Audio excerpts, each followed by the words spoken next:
Hello, people. Deary me. Arsenal just lost 3-0 to Liverpool at the Emirates after the international break. And yeah, arguably, I think, and I'm taking into consideration the first half of the season, genuinely, I think that was the worst performance I've seen from this Arsenal side. Maybe not even this season. Maybe I'm trying to think back to a worse performance than that. And I know we've played some absolute stinkers at times. I mean, Liverpool games specifically, we've been pretty... Oh, I nearly saw that. Nearly horrific. But yeah, that was by far the worst performance that I can think of in recent memory. We're going to talk about that. We're going to get your thoughts. We're going to get frustrations out. We're going to have a little bit of a therapy session. So join me.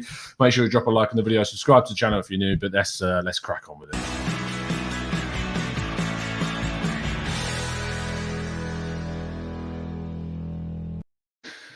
Now, I want to start off the show by talking about Arteta because obviously you know me. I've backed this coach for a long time, and I will continue to. But I think that we need to talk about the coach's decisions just to kick things off because I'm not happy about a lot of them. I understand that we've got players out. We're going to talk a little bit about the fact that obviously we didn't have some key players available to us. I don't look at that as an excuse. I think there's genuine reasons as to why we played without some of those players. We'll get onto that. But the thing is when you go and you select certain players after certain performances that we've seen, to me, that doesn't make any sense. To go and play Ceballos instead of Elneny when you need a player that's going to kind of control the midfield and keep you ticking over and play some accurate passes. I know I don't rate Elneny particularly highly, but what Elneny will give you is that he's just a bit of a passive passer. And yeah, that's not great when you want to progress the ball. What is better than a Ceballos that's giving the ball away every 5 seconds?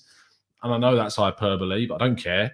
The fact is that sometimes you need a player that can be a bit boring. You need a player that's going to pass the ball accurately. You need a player that's going to be able to just play it back to your fullback, play it back out to the right-hand side, play it into your next follow, your number 10, your number 8 in Partey. You need someone that's going to do that. And you need control. And I think Elneny would have brought a lot more control to the midfield than what Dani Ceballos did today, 100%. When you then look at the left-hand side, when you play Aubameyang there, after the performance that we saw against West Ham, and that performance by Aubameyang against West Ham was exceptionally poor, to then play him again when you've got options in Willian, and I'm genuinely being serious about that, because the last few performances we've seen from Willian have not been particularly bad, have they? They've not been the worst. He's barely played in the last few weeks. But when you've got an option like him who had a decent performance against Benfica when he came on, had a really good performance against Leicester, and wasn't bad in the game against Burnley when we drew 1-1, has not played really since. You've got a natural winger. Just put him there. And the alternative to that is Martinelli, who, of course, came on. In our preview show the other day, I sat here and I said, I want Martinelli to play in this game. I think it suits him. I think when you've not got Saka and Emile Smith-Rowe, which we didn't, Martinelli can give you that energy. You can press the back line. He can track back. Even though he was substituted at halftime against Manchester United because he hadn't had the best performance, what he did do against Man United is that he tracked back and he defended. And that's not things that Aubameyang did today. He didn't do any of those things. He didn't track back. He didn't stop the cross, which led to the first goal. He was out of the game. We were playing with 10 men, arguably 9.5 men with Ceballos on the pitch. We really did not have a full team going at it today. They didn't do anything. They didn't change anything. And for the first 40 minutes, the only thing that was saving us was our defence. That was the only thing that was dealing with what we had. We kept Liverpool to one clear-cut chance through Milner, but our defence in Holding and Chambers were clearing stuff. They were getting stuff out. But the issue was they had no outball whatsoever. They had no one in the midfield. They had no Granit Xhaka to pass to. There was no Elneny to pass to. They had Ceballos and Partey. And whilst Partey, yes, I believe that Partey can suit these types of games because he helps you progress the ball. But there was so much emphasis on Partey being the deepest player on the pitch and having to cover for Ceballos' mistakes. Partey couldn't be the Partey that we want him to be because he had to basically babysit Ceballos for most of the game, if not all of the game that he was on the pitch. Ceballos should have been off at half-time. It was the right sub to bring him off for Elneny, but he should have been off at half-time. Absolutely no doubt about it.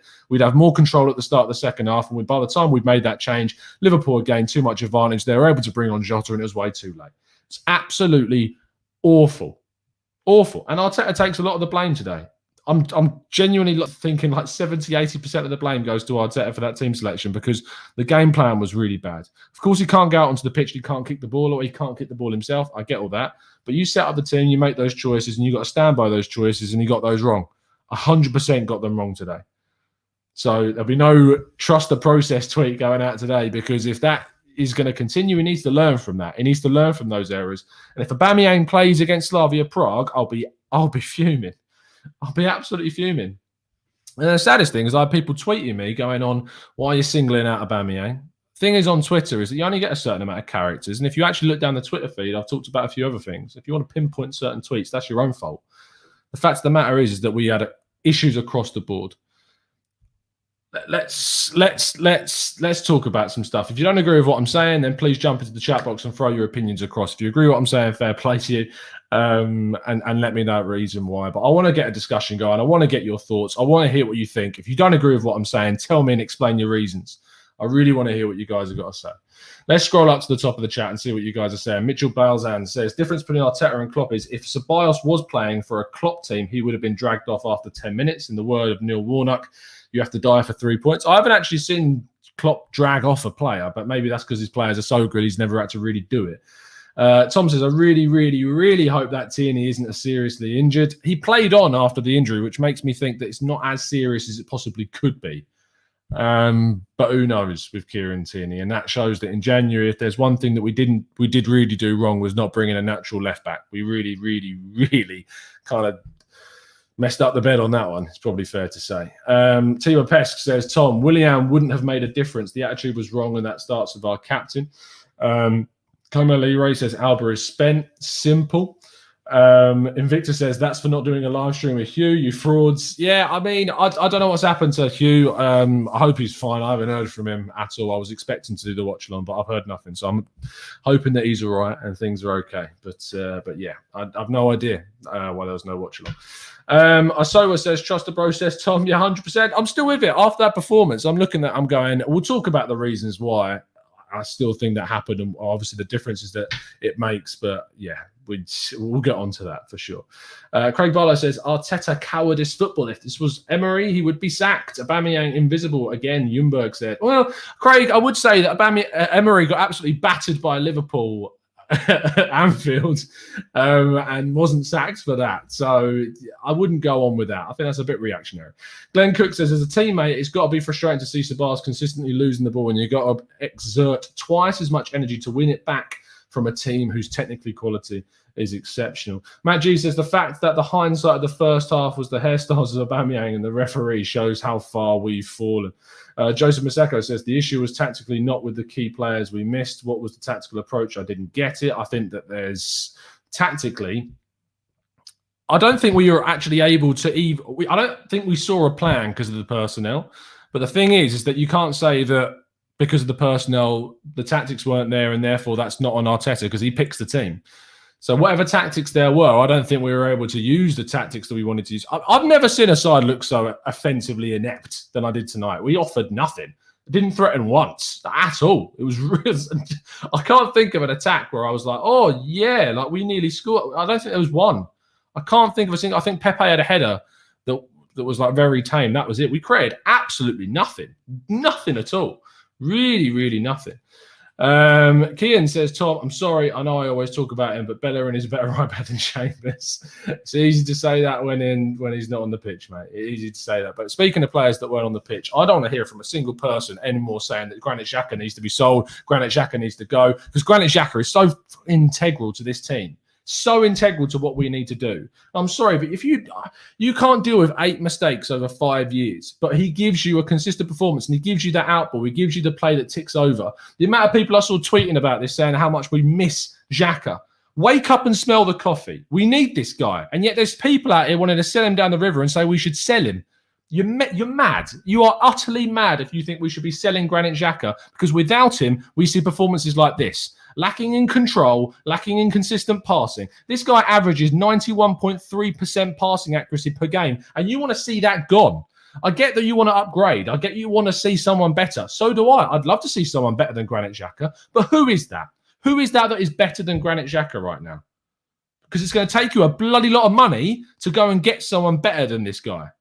And you're sitting there saying to me that, oh, we need to sell him, move him on, he's not good enough. Well, who is good enough? Because without him, we're seeing performances like this. That's fact. That is utter facts. That without him, we don't have the control that we need in these games. Yes, he makes mistakes. He's not perfect. He's a flawed player. I get that. I understand it. The fact of the matter is that that is worth what he adds to the team. And I'd love to upgrade to a player that is as good as Granit Xhaka is without the mistakes, but that's tough, really tough, and it's pricey. And I can't think of a player off the top of my head that will give you the same passing. Yes, Yves Bissouma gives you more mobility, better defending side of things, and won't make as many mistakes. But he won't give you the same passing as what Granit Xhaka will. When people say he's a pass backwards merchant, it's a myth. It's wrong. We talked about it on the show the other day. Utterly, utterly wrong. It's just not true. You look at the statistics, it's just not true. This guy is a necessary player. He's an integral player in Arsenal's team. And I'm so sick to death of people not appreciating that fact. I'm so sick to death of it because it is so key to what we need to do. And he not being there cost us today. And not only that, but we had also Bukayo Saka and Emil Smith-Rowe not being there is really big. And I had people going to me, right? So when I do the Hugh watch-along, some of the things that I've said over recent weeks is I've been very frustrated by Nicola Pepe's performances. And today I thought he was one of our brighter players. And that's coming from an attacking perspective. He could barely get the ball, Nicola Pepe. But when he was on the ball, he tried his best. He did more than Aubameyang, that's fair to say. Pepe was fine for me. He didn't do anything wrong because he couldn't. He couldn't really do anything wrong because he wasn't being able to give the ball. Aubameyang is a different story on the left-hand side. I had some people come at me and say that you always have a go at Aubameyang. What about Ødegaard? Do you know, to have a number 10 in that type of game, right? What do you want Ødegaard to do there? Ødegaard's the guy that's meant to pick up the ball, create things for us.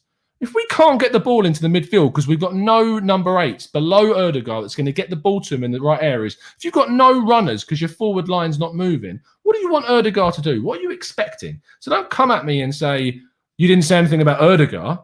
If you're sitting at that performance and going, I know, I think Ødegaard's the problem with this team. I'm sorry, you need to screw your head on because that's not right. That's not okay.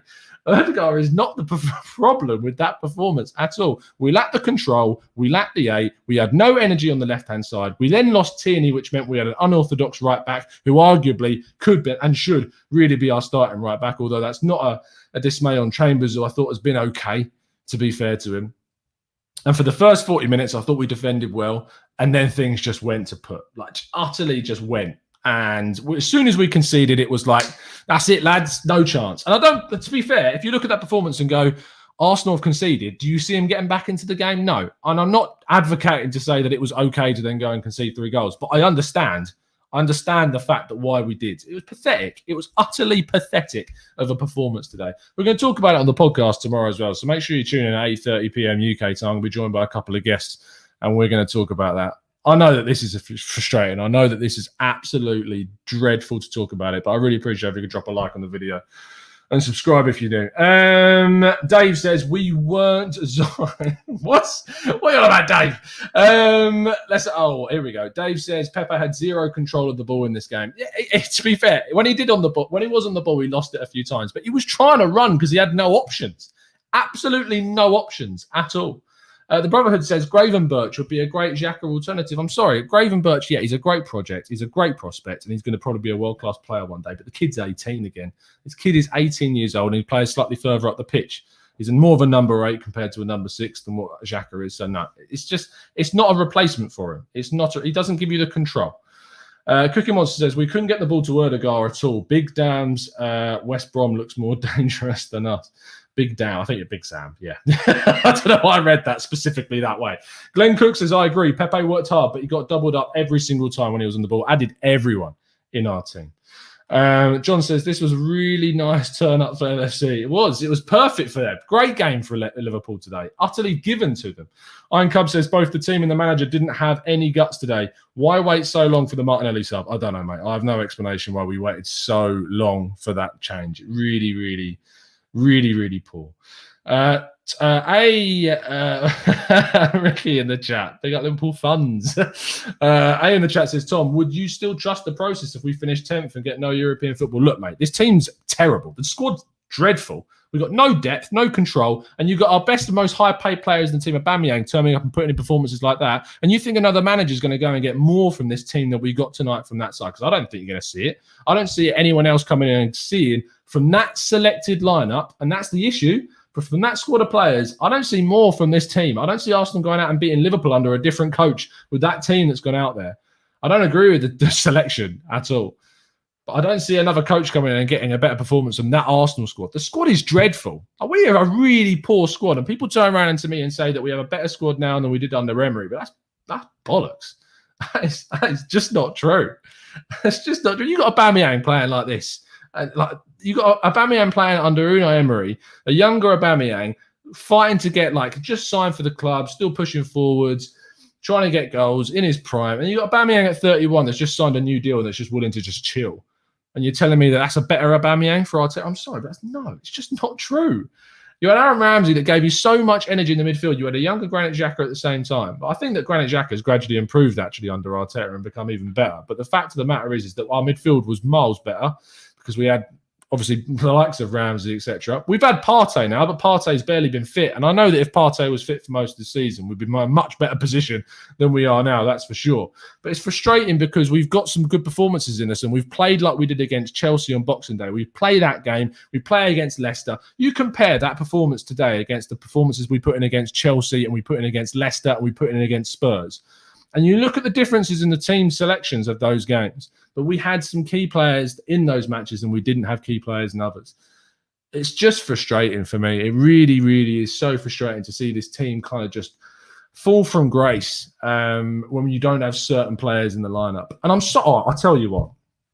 Now, Sophie, I love you to bits, Soph. I really do. And I know we don't see eye to eye on certain things. And if you aren't checking out the Highbury Squad, you definitely should, because it's a great podcast and you should go and watch it. And if you were following me and Soph on Twitter today, you may have tuned in to see our little back and forth on Twitter. Love you to bits, Soph, but I'm going to be real with you here. I don't understand the whole excuses thing. This whole talk of excuses, and I use quotation marks not to be sarcastic, but just in the fact that that's what you've said. I just don't get it.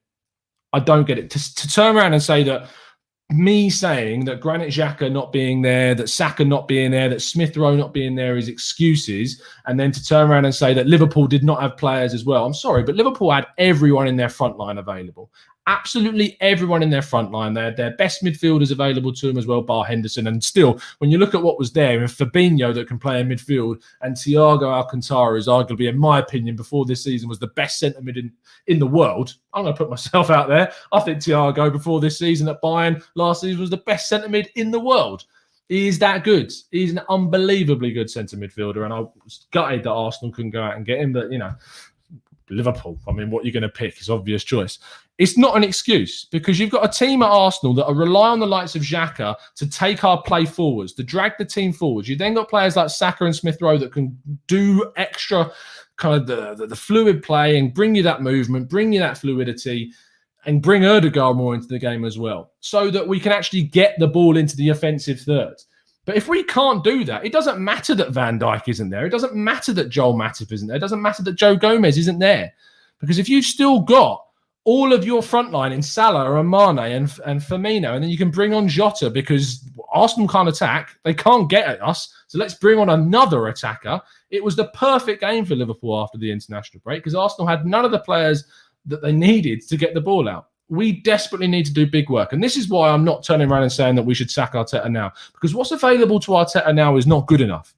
But if we go into the summer window and we add another good centre midfielder, a backup left back, a backup goalkeeper, a good attacking midfielder, because Ødegaard's probably not going to come back, let's be honest. I know I'm feeling pretty pessimistic right now, but if we're real, he's going to cost a lot of money and Real Madrid might want to keep him. If you've got a choice between staying at Arsenal without European football, which is a real possibility, or going back to Real Madrid, I think we know what the obvious choice is. So we're going to have to go out and get an attacking midfielder as well. We arguably need a better right back, and we could even need a striker if Lacazette doesn't stay or whatever we do with that situation. If Nketiah goes, Balogun goes, whatever.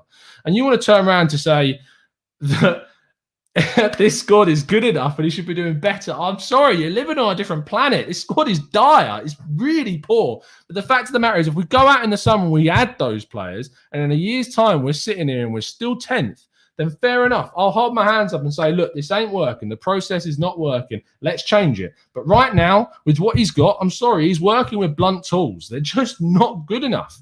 They are not good enough. And there are better squads. And the teams that are above us because they've got better squads enough. And I won't have you turning around to me and saying that, what about West Ham? Look at where West Ham are at. I'm sorry. West Ham's squad is bloody good. It is good. It's a fact of the matter is that at the start of January, At the start of January, and this is when Emile Smith-Rowe comes back, before we sign Odegaard, you're taking Jesse Lingard in your team. You're lying to yourself. And the thing is, there's a lot of snobby people out there, arrogant people that have probably gone, no, I wouldn't have taken Jesse Lingard at that stage. But the fact of the matter is that he's a decent player, an attacking midfielder who comes in and he adds something to that Arsenal side that they were lacking. You also go out, is Thomas Souček and Declan Rice a better midfielder than ours? 100%. 100% is a better situation than us. You look at their backline, you're looking at players and how Dawson's been so good for them this season, similar to how Evans has been so good for Leicester, and yet people have turned their noses up at that in the past. You look at their situation, Kufau has been a better right back than all of Arsenal's right backs. All of them. And I'm counting Cedric in that as well. Kufau has been excellent. So there is no situation where you turn around to me and say that they are far and away a worse squad than Arsenal. Because it's not. Because this team is dreadful. The squad is poor.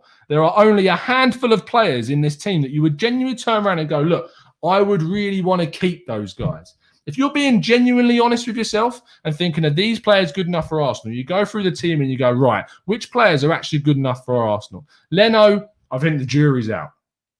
I defended the guy, I get it, but I thought today, the second goal in particular, if you're going to put your arms down, put them to the floor, son.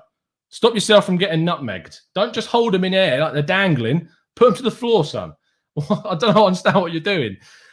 Leno's questionable. Any of the right backs, Bellerin, Cedric, Chambers. We can rave about Cedric and Cedric's squad. I appreciate your presence in the house this evening. But still, if we're being very honest, is Cedric good enough to be Arsenal's right back? No, of course he's not. So none of those right backs. You look through the centre backs. Gabriel, great signing, made by Arteta, by the way. Really good centre back, fair play. Holding, he's a squad player. He's not a starter. He's a squad player. He shouldn't be starting as many games as he is. Luiz, experienced player. Again, he's experienced. He's older. He's got a mistake in him. He's not perfect. I wouldn't keep him. Left back, Tierney, all day long. Kolasinac, who's gone on loan. We loaned out our only other backup left back. You get him gone. Granit Xhaka, yes, you keep him because you can see how important he is.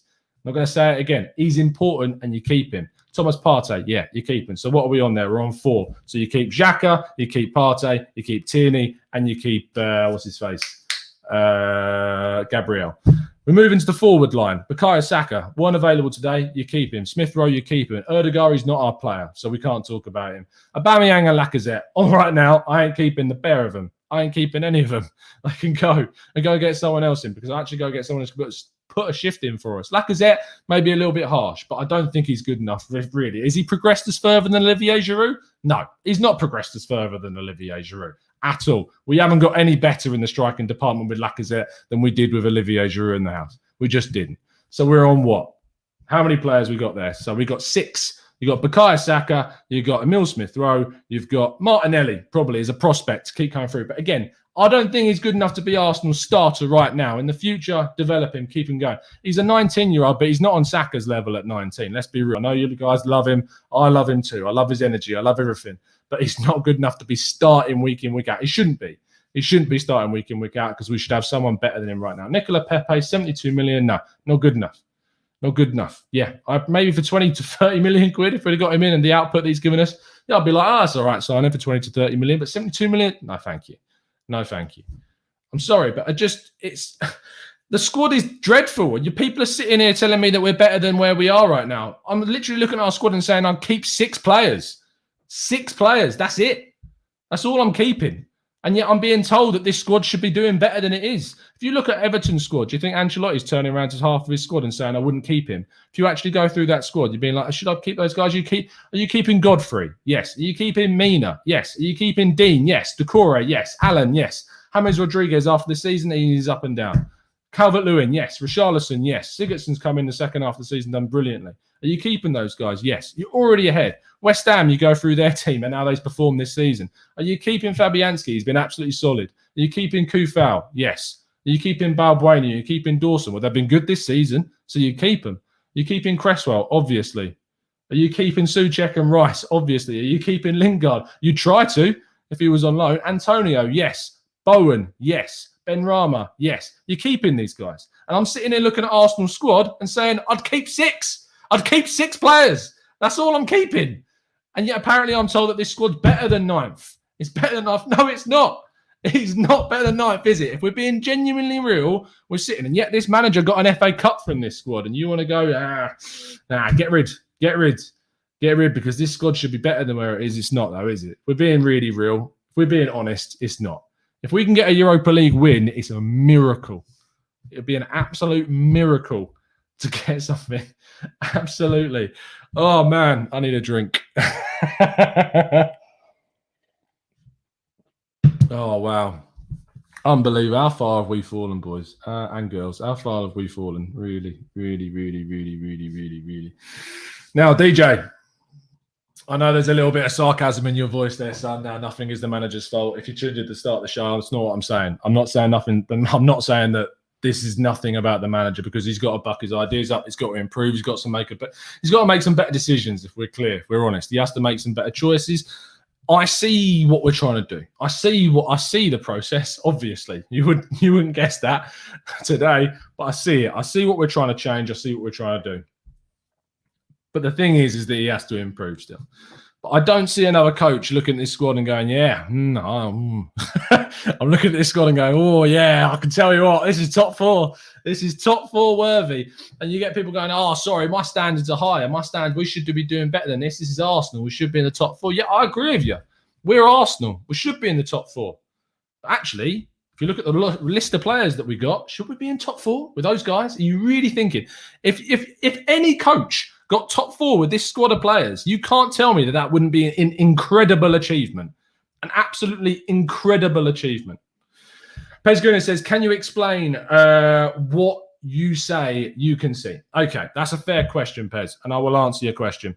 What I can see is a system where we're creative. And when he has the players like Odegaard and Smith Rowe and Saka, I can see the style. I can see the way that he wants to utilize the wide areas and use the number 10 to break between the defensive lines. I can see it. I can see how he wants a player in Partey to break the lines and progress the ball. I see what he wants from Xhaka, a player that can control the game and bring in those wide areas. I can see that he wants to defend better, and he has defended better. You look at today, first 40 minutes weren't great, but he's got Chambers playing at right back, who, let's be real, is not an Arsenal quality player. Rob Holding is a squad player at Arsenal and nothing more. You should have a better player than that. Gabriel is a good player. Very good, signed by Arteta and Edu. And unfortunately, other than the mistake against Salah, where he should have tackled in stronger and got the ball better, he had a good display. And Tierney got injured. And then you're left with Cedric coming on. We should be defending better, yes. But he did not have the personnel to defend for 90 minutes against that Liverpool side today. Excuses. So I see what we're trying to do. You look at the signings that we've made. In those 6 players, you have to turn around and say that when I turn around and said that, look, I see 6 players that I would keep in this Arsenal team. 2 of those are the ones that we signed with our main pieces of business in the last summer window. So going into, and to be fair, if Odegaard was a permanent signing that we'd made in January, you'd be saying that we keep him too. So you can turn around and say that 3 of the 7 that are in the current squad that you would keep have been signed by this regime. So going into the summer window, you would hope that once again we would make some good decisions. I'm not saying it's going to be perfect. You have to look at Willian and say that's not been great, although I would say as a caveat to that, he has not, I don't think anyone expected him to be as bad as he has been. But I'm sorry, but this squad is not good enough to get higher than where we are. I'm just sorry, but it's the truth. It's the truth. And if you don't like it, I can understand why you don't like it. I'm not going to criticise you for not liking it, because I can understand, because we're Arsenal fans and we've experienced better and we deserve better, because it's Arsenal Football Club and we pay the biggest prices in the Premier League for our tickets when we can go. And I get it. I get all of that. But if you're being realistic and if you take a step back and if you look at the context of the whole squad, it is not good enough to get what we need to do. It's just not. It's just not. It really isn't. Let's get some more of your thoughts in the chats. JD says, okay, Tom, then how did Emery get better than 9th position with a much worse squad? Again, those words, much worse, I disagree with, when the players weren't even playing for him. Well, that's not true, because in the first season, they were. To say that they weren't playing for Emery in the first season, it's a lie. They were playing for him the first season. Second season, they weren't, and you can see where we ended up during that season and why he got sacked in that season. And also, the competition in the Premier League in that time was so different to it is this year. Like, you look at the squads, you look at other teams performing, the teams that are above us. They deserve to be above us. And we had nowhere near the same levels of competition under Emery in those 18 months that he was here. Nowhere near the same level of teams and the competition that was above us. They weren't performing to the same level that they've performed this season. West Ham were dreadful. Villa were fighting relegation. Yeah, it's just like, no, Leicester weren't even at that same level that they have been this season. It's different. It's so different. And the midfield was better because we haven't had Partey for this season. So we've been stuck with what had been available to us was basically being Xhaka with either a combination of El Neni or Ceballos. Where Emery had Xhaka, had Ramsey, had Ozil at the start when Ozil was playing all right. And then without him, you still had other players in the team coming through. You had Aubameyang and Lacazette that were playing. Aubameyang was before pre-contract and was actually bothered, was more focused on his football than his hairstyle. And you had Lacazette, and Lacazette was, he had his best season at Arsenal 18-19. So the situation is that it was so different in the context of the seasons under Emery and what Arteta's dealing with and the competition around us. It's so different, so different. If you can't see that, I would say that you're a bit blinkered to it. That's what I would say, honestly. I mean that in the most respectful way possible. Someone said, hey, Tom. Who said, hey, Tom? Gustavo, hey, Tom. Would you say that their head was on Thursday's game? The attitude was horrendous. No, Gustavo, I don't. I genuinely just think that we didn't have the personnel for the game today. I just don't think that. I think that they couldn't execute the plan that they wanted to because they didn't have the personnel available to do it, and yet they still tried to do it. And I think that's on the manager for not picking the right players. That's honestly, I think that this result goes on Arteta because he picked the wrong players. He just picked the wrong players. It's as simple as that.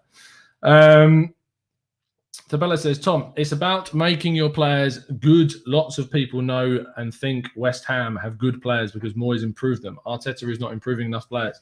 Again, you're saying improving enough players. Like you can own. What's the famous saying? You can't polish a turd. If we're being real, and I've gone through this time and time again. I'm keeping 6 of our players. I'm keeping 6 of them. That's it. And we've not had Partey for the whole season because he's been injured. We haven't had Tierney for a lot of it because he's been injured. So you're down to 4 all of a sudden. And you're saying that this guy's got to get more from some of these other guys. He's got to get more from holding. And yet we're told that we get rid of them. We should be signing better players and they're not good enough. And we're moaning about it. But apparently Arteta's got to get more from them. He's got to get more from these players that you'd get rid of. It's the level of hypocrisy just stuns me. It really does. Dylan says, Tom, Guendouzi over Ceballos if he can fix up. Yeah, 100%, mate. I'd rather have Guendouzi than Ceballos. But the issue with Guendouzi is that I just don't trust his temperament, his attitude. I wouldn't have him in the squad. And he's better than Ceballos, but he's not better than Xhaka. He's arguably not better than El Neni. I don't know what Guendouzi is. I really don't know what he is. Is he a 6? Is he an 8? What's his output? What does he do? What does he do? I don't really know. Alex says, even when we play bad, I never see Arteta being aggressive with his players to warrant a reaction. We and certain players still hide away in the games following. Arteta is just too nice to them. Alex, I appreciate your comment. If that was the case, though, you wouldn't see the amount of players that get dropped and get shoved off to other clubs. I think he is aggressive. I think he has got an element of loyalty. I agree with you in that sense to a degree. But I don't think it's so cut and dry as he's too loyal. I think that he's going to eventually, you will see this summer, and you've seen from the amount of players we've got rid of under him and that we will bring in this summer. The summer's key. The summer is absolutely key. Tom Hemming says, sack Arteta, get Benitez. We'd be minimum top 6. Yes, we'd be minimum if we got Rafa Benitez, obviously. We'd be top 6, clearly. Guaranteed. Yeah, sure. Okay. Matt Alexander says, West Ham squad is worse than ours, but Moyes is getting more out of it. This is the thing, Matt, is I don't get this. Is you're saying it's worse than ours. You're talking about FIFA ratings. That's all we're looking at. If we're being really realistic here, you're talking about FIFA ratings. People obsess around, like, what do you rate this guy out of 100? What do you rate him out of 10? And you're saying that West Ham squad is worse than ours. As a unit, it's better. It's a better squad. It fits together better. It's been put together better. It's been recruited better. You look at Leicester, like how they've recruited their team and where they are now. It's not. It's such a myth to turn around and say that West Ham's squad is worse. It's just been put together better than ours. We've moaned about our recruitment for years and years, and yet I'm being told that we've got a better squad than West Ham. We don't. The fact of the matter is we have been run so fucking poorly for so long And yet I'm being told to sit here and go, no, West Ham, you're talking about a name, mate. That's all you're saying is West Ham historically are worse. They must be worse because in our minds, we can't imagine, we can't put together an idea that a West Ham could be better than Arsenal. But the fact of the matter is that their squad is better. It is better. It's just facts because we've recruited so poorly. I'm going to keep coming back to this point. I'd keep 6. I'd keep 6 of our team. 6 players. It's a joke. It's just ridiculous. Utterly ridiculous. I clarify, says our loan players with better ratings can't even get in the first team for Schalke, Hertha and Atletico. I mean, Guendouzi isn't wanted by Hertha Berlin.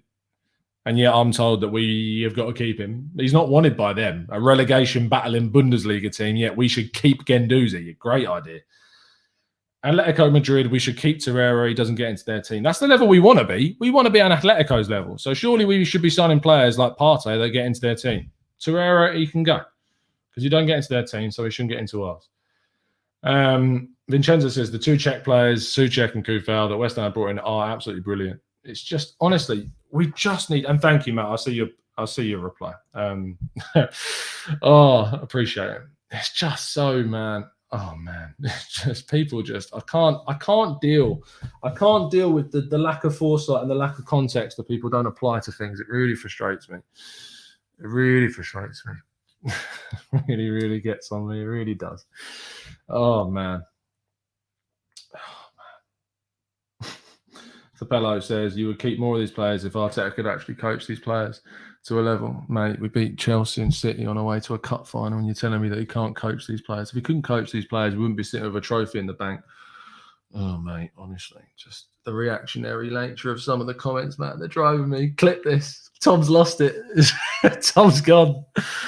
Oh, God. Oh, man. Oh, dear. Deary me. Deary me. David says one problem is on-field leadership. Aubameyang is an individualist, an introvert, not someone to drag the team out of its doldrums. 100%, mate. Karen says, "Lol, don't have a breakdown, Tom. It's too late. It's too late, son. It's happening." Oh, dear. Why do I do this, man? Why do I do this to myself? Why do I do this? Why do I do this to myself? Join us tomorrow at 8:30 p.m. for the podcast. That's gonna be fun. At least I can just let the guys talk. I could just sit back and host the show. I don't have to do this and deal with this and deal with these comments, man. Enrico says Roberto Di Matteo won the FA Cup. Does that make it? Oh, don't do this! Don't do this, man. You're looking at me like, oh, Di Matteo won the Champions League. Oh, man, look at that team. Look at the squad. Let's have a look. Yeah, Bayern Munich, Chelsea, Champions League final. Oh, man, Jesus Christ. I'm actually doing this. Why am I doing this? Why am I doing this? Oh, let's look at Chelsea's team. Okay, Petr Cech, completely in the prime of his career. Same with Kerwin Lewis. Ashley Cole, best left back that's ever played in the Premier League. Frank Lampard, best centre midfielder that's ever played in the Premier League, in my opinion. Didier Drogba, one of the best strikers ever, and they've got all those players on the bench that can come on as well. and you have a Bayern Munich side that we're not even going to go into because they're starting players like Contento and Timoshuk, and you're telling me about, oh man, I can't. Just don't do this. Don't do this now. Oh, Tom is rattled. He's so rattled right now. Oh man, yeah, I am. I say what you're right. I am triggered. I'm so triggered, man. I can't deal with ineptitude. I can't deal with it. Kieran says, I think Arsenal's performance today was massively impacted by not having Xhaka in the midfield. Xhaka brings out the best of the players around him and leads the midfield. Aubameyang goes missing in big games. You're spot on, but don't spam my chat, mate. So I've got to time you out now. So Gary Harley says, Arteta saying he takes all the blame. He was in shock because he didn't expect that, and the players need the big cojones to compete on Thursday. I mean, what are we feeling now about Thursday? Like, how are we feeling about that? Because we've got to go and play Slavia Prague, who are a team that have knocked out Leicester, Rangers, that look exceptionally good. I mean, I hope we kick them off the park because of what happened against Rangers. And I don't want to go into a racism talk because, frankly, what went on is despicable. And we have talked about it a lot on the channel. And I hope that Cadella gets... I hope he gets battered, to be honest, if we do play him and he has no punishment. If he has no punishment, it's a joke. But yeah, how are we feeling about that? Because I really don't get it. How we are going to compete. If Saka, Xhaka and Emil Smith-Rowe are not fit and ready for us on Thursday, then we've got big problems. Big problems. Really are. Like, if we don't have them, I mean... Yannick, you can't tell me, Sud. I know where you are. You're probably watching. You can't tell me, mate, that without Granit Xhaka on Thursday, you're praying for him to be available. I know you. I know you're praying for it. You are praying for it. Tiger M says Slavia Prague are actually a quality pressing side. Could really cause us problems. Michael says we are 100% going to let down the whole world on Thursday. Goose says we're relying on the kids and an overworked left back. That's our squad, Goose. That's where we are. Is we're relying on a 19-year-old, a 20-year-old, Granit Xhaka, who half the fan base hate to death. Tierney being fit because we've got no other left back. We're focusing on hopefully Erdegar, a 22-year-old loanee. We're hoping, fingers crossed, he's going to turn up with the goods. Oh, this is our team. This is what we're doing, is we're relying on these kids to come through because what else is there? What else is there? We've got to rely on these youngsters because the senior players that we've got in the squad are apparently we're better than ninth, but we're relying on these kids to drag us forwards to get into a semi-final. Kevin says, I think we will win the game, but then before we kick off, I think we will win every game. You're just like me, Kev. It's only after it starts that I change my mind. No Tierney, no Xhaka, no Saka, no Smith-Rowe equals major problems. Cookie One says 0.09 XG is the lowest it's been since records begun. Apparently for Arsenal against Liverpool, like 8th choice centre-backs. Currently rates says Saka, Luiz, Xhaka, Emil Smith-Rowe will be back and we will thrash Slavia. I'm confident. If they are all back, then I've got a lot more confidence. If Aubameyang starts on Thursday, I'm going to lose my drag. I'm going to lose my mind. If Ceballos starts, if he starts, if we don't have Xhaka back, I'm going to lose my mind. Oh, God. If we don't, I'm going to absolutely lose my nut if Aubameyang starts on Thursday. Paul says Xhaka's a hack. Tierney going off was more important. Wow. Tom Hemming says, Tom, will you lose faith if Slavia beat us? No, of course not, because we've just had a whole discussion about the squads. Is that I'm not going to lose faith in the process because this squad's not good enough. Improve the squad. The summer's big. I can't wait till we do the shows over the summer. I can't wait for next season. I really want this season to just be done so we can get to the summer transfer window. I'm so done with this squad. So done. Oh, Matt Alexander says Genius is on Match of the Day. He's going to love it. Oh, he's going to love being on Match of the Day, good old Jermaine. He's going to absolutely enjoy being on Match of the Day tonight. Oh, man. Anne says, Tom, this team is way better than 10th. You're living on another planet, mate, if you think it's way better than 10th. Sowa says, never put your hope on Arsenal. They will eventually crush and bring you down to earth. Yeah. Deary me. I think we're going to wrap up, mate. I think we're going to wrap up, guys, because I just don't think my mental health can deal with this anymore because I'm already down. Oh, God, this was a really horrible day. But, fingers crossed Thursday we can have the players back and we can do something. But yeah, join us tomorrow for the podcast, 8:30 p.m. UK time. Drop a like on the video for tonight's show because I know you've enjoyed. Let's be real, you've enjoyed me having a breakdown. You've enjoyed it, so drop a like on the vids. But I'll be back tomorrow at 8:30 with the boys, and we'll be chatting to a few of them about tomorrow, about the game, and looking ahead to Thursday, and then Monday. What's on Monday? I'm not sure yet. What's on Monday? Something is on Monday, and then Tuesday we've got LTA, and Wednesday we'll have the preview for the Slavia game. So make sure you subs for all the content that we've got coming up. But yeah, Fingers crossed there's a watch along on Thursday too. I hope Hugh's all right, because I haven't been able to get in contact with him at all. So fingers crossed he's okay. But yeah, we'll see. Fingers crossed we can sort something out, because whenever we don't do a watch alongs, things like what happened today happen. So fingers crossed we can do something. I'm going to see you tomorrow evening, 8:30 UK time. It's been a pleasure to speak to you. It genuinely has, as always. And as always, bloody Arsenal.